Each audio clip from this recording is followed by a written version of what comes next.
Hello everyone, welcome to Tuli's lifestyle. আজকে আমরা বানাবো এঁচোড় চিংড়ি। একদম কম উপকরণ দিয়ে অনুষ্ঠান বাড়ির মতো এঁচোড় চিংড়ি কীভাবে বানাই চলো দেখে নেওয়া যাক।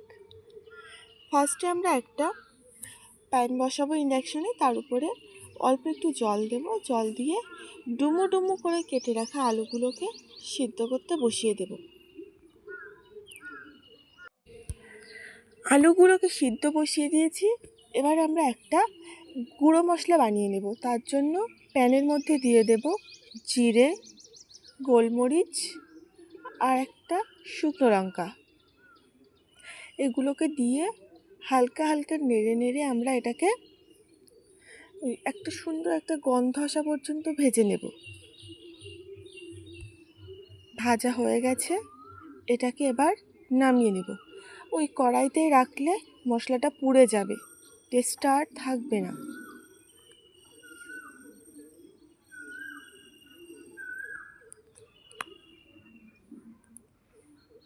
আলুটা ওদিকে সিদ্ধ হচ্ছে, এদিকে আমরা প্যানে একটু তেল দিয়ে দিলাম। দিয়ে তেলটা গরম হয়ে গেছে। এবার আমাদের কেটে রাখা চিংড়ি মাছগুলোকে এই তেলের মধ্যে অল্প একটু নুন আর হলুদ দিয়ে ভেজে নেব।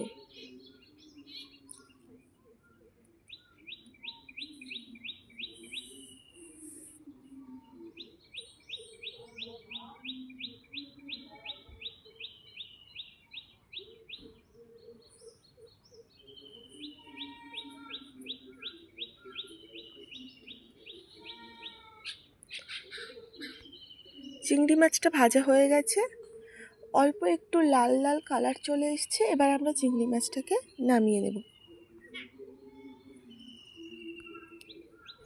এইদিকে আলুটাও দেখুন একদম পুরোপুরি সিদ্ধ হয়ে গেছে। এর থেকে বেশি সিদ্ধ করে নিলে আলুটাকে একেবারে কড়ার সাথে লেগে যাবে, তখন আমরা আর ভালো মতো এটাকে ভাজতে পারবো না। এই অবস্থাতেই আমরা আলুগুলোকে তুলে নেব। আলুগুলোকে তুলে নিয়েছি। এবার যে জলটা আছে ওই জলের মধ্যেই আমরা আরেকটু জল দিয়ে ইঁচড়টাকে সিদ্ধ করতে দিয়ে দেব।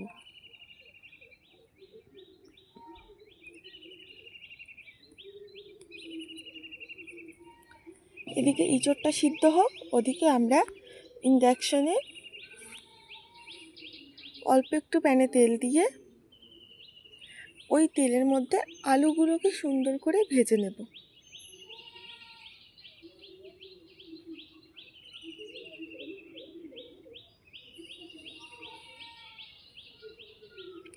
খুব বেশি যে ভাজতে হবে এমনটা না, গায়ে হালকা একটা লালচে কালার চলে এলেই আমরা আলুটাকে তুলে নেব।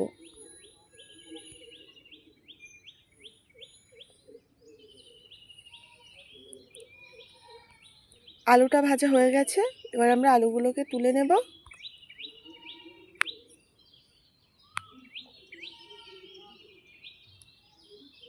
এদিকে আমাদের ইঁচড়টাও সিদ্ধ হয়ে গেছে। ইঁচড়টাকেও আমরা জল ঝরিয়ে তুলে নেব।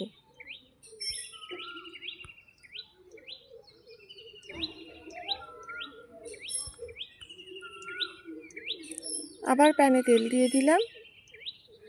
দিয়ে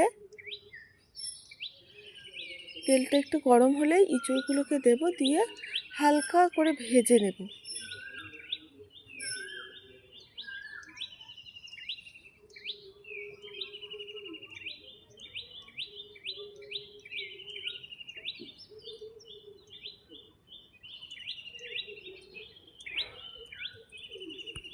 ইঁচড়টাকে একটু বেশি করে লবণ দিয়ে ভাজবো।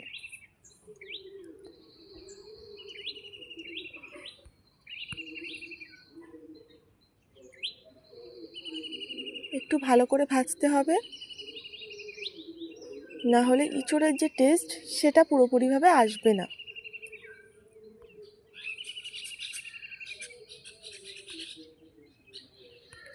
ইঁচড়টাও ভাজা হয়ে গেছে, আমরা ইঁচড়গুলোকে এবার তুলে নিলাম। এবার একটা অন্য প্যান নিয়ে নিচ্ছি, কারণ ওই প্যানটাই আমরা ছোট হয়ে যাচ্ছে, ওটাই হচ্ছে না। একটা বড় প্যান নিয়ে তাতে একটু বেশি করে তেল দেব। তেলের মধ্যে এলাচ, তেজপাতা আর অল্প কিছু জিরে ফোড়নে দেব। ফোড়ন থেকে সুন্দর গন্ধ বেরিয়ে গেছে, আমরা পেঁয়াজগুলোকে দিয়ে ভেজে নিলাম। পেঁয়াজটা ততক্ষণ পর্যন্ত ভাজবো যতক্ষণ না এটা গোল্ডেন ব্রাউন হয়ে যায়।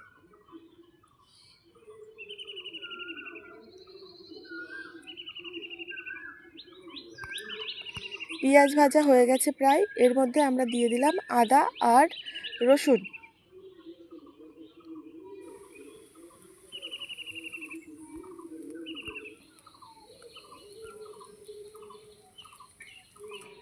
আদা রসুনটাও ভালো করে ভাজা হয়ে গেছে, এবার অল্প একটু জল এর মধ্যে আমরা দেব, না হলে যে গুঁড়ো মশলাটা দেবো সেটা পুড়ে যাবে, তার টেস্টটা আর থাকবে না। আমরা অল্প একটু জল দিয়ে দিলাম, জলটা ফুটছে, এর মধ্যে আমরা প্রথমেই দিলাম হলুদ গুঁড়ো, অল্প একটু জিরে গুঁড়ো, অল্প একটু গরম মশলা, অল্প একটু ধনিয়া গুঁড়ো, একটু মিট মশলা, আর দিয়ে দেবো সবশেষে নুন। রেড চিলি পাউডার খুবই সামান্য দিলাম। এই মশলাগুলোকে এবার নেড়ে নেড়ে ওই গ্রেভিটার সাথে আমরা মিশিয়ে নেব।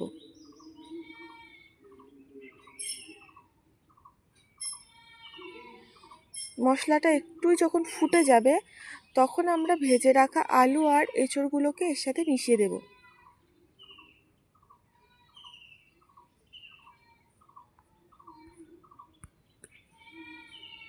এবার এই মশলাটার সাথে আমরা এঁচড়টাকে খুব ভালো করে কষাবো।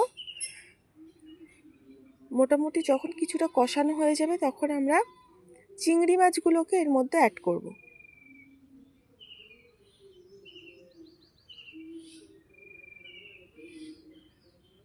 চিংড়িগুলোকে অ্যাড করেও খুব ভালো করে কষাতে হবে। একটু সময় নিয়ে কষাবেন যাতে সমস্ত টেস্টটা ভালোভাবে ফুটে ওঠে।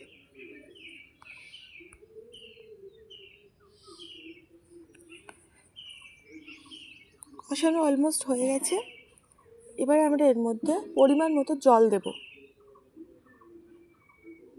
জল দিয়ে প্রথমে যে গুঁড়ো মশলাটা বানিয়েছিলাম সেই মশলাটা উপর থেকে ছড়িয়ে দেব, দিয়ে এটাকে ঢাকা দিয়ে দেব। মাঝে মাঝে ঢাকা সরিয়ে এটাকে একটু নাড়তে হবে।